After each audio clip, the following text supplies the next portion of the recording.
박근혜 대통령 정치 생명이 끝났다고 말씀하셨는데요. 우리 조원진 대표는 어떻습니까? 끝났어요. 아, 조원진 대표도 끝났다. 조원진 대표도 왜 끝났냐면 조원진 대표는 운명적으로 마당새 역할을 해야 되는 분이세요. 마당새 역할은 뭐요? 마님이 이거 해주시죠 하면 예 마님하고 해주는 거예요. 조원진 대표님은 박근혜 대통령 뭐 어떻게 해주세요 해서 했는 분이 아닙니다. 아는데요.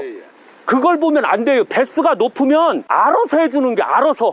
그리고 조원진 대표가 훌륭하신 거는 알아서 그렇게 박근혜 대통령을 위해서 5년간 그 땡볕에서 그 추위에서 싸우신 게 저는 엄청 존경스럽거든요. 그래서 저는 2022년 선거할 때 저희 신도들한테 다 조원진 뽑으세요 그랬거든요. 왜? 그가 가장 깨끗했으니까. 그는 정확하게 박근혜 대통령을 살리고자 나오신 분이에요. 그런데 너무 안타까운 것은 우리 공화당이라고 하는 것들이 50만이라는 공화당이라고 했던 것들이 26,000명만 진짜요. 그리고 제가 한번 보여주죠. 손 잘 보세요. 이 손이 무슨 손인가? 무슨 손 같아요? 사람 손이죠. 아이고 그렇게 보면 안 돼요. 애국자의 손이요. 이 손이 가장 깨끗한 사람을 찍은 손, 도둑놈을 안 찍은 손, 가장 올바른 사람을 찍었던 손이에요. 물론 안 찍고 윤석열이 찍은 사람도 있겠지만요. 전부 다 그렇진 않고 요번에 부정선거가 있다고 생각합니다. 어떻게 생각합니까? 있다고 봐요. 제가 많이 확인했고 이미 심지어는 투표지 나눠줄 때 1번이 찍혀 있었어요. 이걸 많이 봤고 또 하나 이번은 완전히 부정선거로 저는 봐요. 왜 부정선거로 보냐면 대통령값이 나오면 나온 사람들 돈 냈잖요. 다 얼마씩 냈슈? 많이 냈잖요. 몇 억씩 냈잖요. 몇 억씩 내면 공정한 게 뭐요? 능력이 있든 당이 있든 없든 그들을 다 동등하게 방송에 나가줘야 되는 거예요. 그런데 안타깝게도 딱 4사람만 나왔잖요. 특히 한 사람 더 껴졌죠. 더불어민주당으로 쏙 갈 사람. 그리고 결국에는 바로 뭐냐면은 더불어를 문제를 일으킬 사람들은 방송에 안 나온 거예요. 그래서 대한민국 국민이 조원진이가 국회의원 후보인지 아닌지도 몰랐잖요. 이거는 자체가 부정선거예요. 투표 용지 나온 것만 부정선거가 아니라 방송에 안 나온 것 자체가 부정선거라고 보셔야 돼요. 표 도둑질을 해갔단 말입니다. 우리 공화당 당원들이 다 안 찍었는 게 아니고요.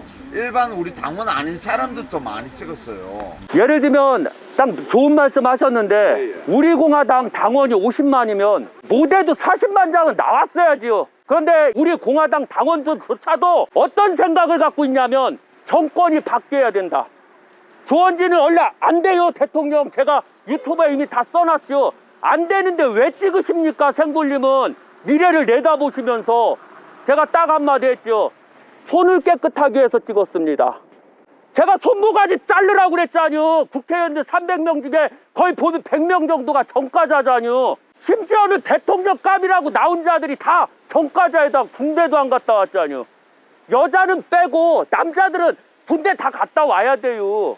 그리고 온상 비리가 얼마나 심했어요. 그런데 안타깝게도 우리는 그런 자를 손을 찍은겨 정권을 바꾸겠다고 그 결과가 도덕성이 없는 대한민국 국민이 된 거예요. 너무 안타깝게도. 그래서 이것은 부정선거라 하면 투표지에 1번만 나온 것도 부정선거지만 방송에 돈 넷만치 안 나온 것도 부정선거예요. 부정선거가 따로 있어요. 여기 연세 드신 분도 계시지만 젊으셨을 때 부정선거 보셨죠? 고무신 나눠주고 돈 나눠주고 쌀 나눠주고 막걸리 나눠주고 그리고 선거했죠. 그걸 깨끗하게 그나마 잡았죠. 그런데 왜 2022년 왜 다시 그런 시대를 만드냐 이거죠. 너무 안타까워요. 그런 부분이. 집재신 분이 우리 이재숙 기무사령관 친구분이십니다. 아니 알고 있는데요. 하지만 문제는 뭐냐면 이터로는 오시면 안 돼요. 그리고 박근혜 대통령이 다시 정치를 하고자 한다면 조원진 의원께 제가 부탁드릴게요. 구미로 가세요. 구미로 가게끔 도와주세요. 그리고 국민들 성금 해서 구미에 사저를 다시 짓고 그때 풍수는 제가 다 해드릴게요. 왜? 잡아먹는 터에다가 해드릴게요. 박정희 대통령이 18년 동안 정치를 하면서 독재를 했기 때문에 나라가 이만큼 사는 거예요. 대한민국 국민은 독재를 안 하게 되면 개지랄을 떠는 게 대한민국 국민들이에요.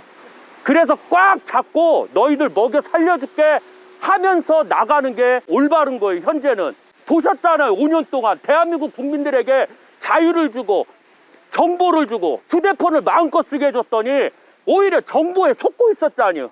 LCT를 잡으세요. 부산에 있는 LCT. 그것 때문에 박근혜 대통령이 탄핵이 됐던 주 원인이에요. 세월호가 아니에요. LCT를 잡으세요. 그러면은 박근혜 대통령이 살 수 있는 방안이 LCT에서 또 하나 있다는 거 잊지 마세요. 이거 명심 또 명심하셔야 돼요. 박근혜를 살리고자 한다면. 그리고 조원진 의원은 도와주세요. 그리고 다시 정치를 하게끔 해주세요. 해야 되는데 아까 선생님은 정치 생명이 끝났다고 그래 말씀하셨잖아요. 이게 정치 생명은 끝났지 지금 입장은. 그러나 살리는 방법은 박근혜 대통령이 우리 공화당으로 다시 오시면 1차 살 수 있는 방안이 생겨요. 그 다음에 2차 방안은 목표가 있어야 돼요. 그런데 현재 사저터는 목표가 없어요. 목표가 없고 자쪽으로 배신자들만 생각해야 돼요. 여기는. 그럼 큰 일을 못해요.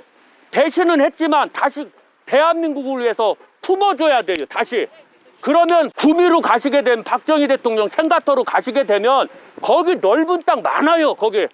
거기에다가 사저 하나 져주시고 박정희 대통령을 더 기리는 마음으로 박정희 대통령의 정권을 정확하게 이해하고 그 다음에 분리많은 정권을 가져야 돼요. 원래 아웅산 수지 여사 아시죠? 그분은 엄청난 오랜 세월 옥고 속에서 나와 정치를 했죠. 안타깝게도 얼마 안 가서 또 쿠데타로 또 구금이 됐지만 박근혜 대통령 바로 사명은 대한민국을 위해서 살아야 돼요. 어쩔 수 없어요. 그리고 대한민국은 박근혜 대통령이 필요해요. 그리고 우리 공화당이 살려면 박근혜 대통령이 영입해야 되는데 그건 어려울 거예요.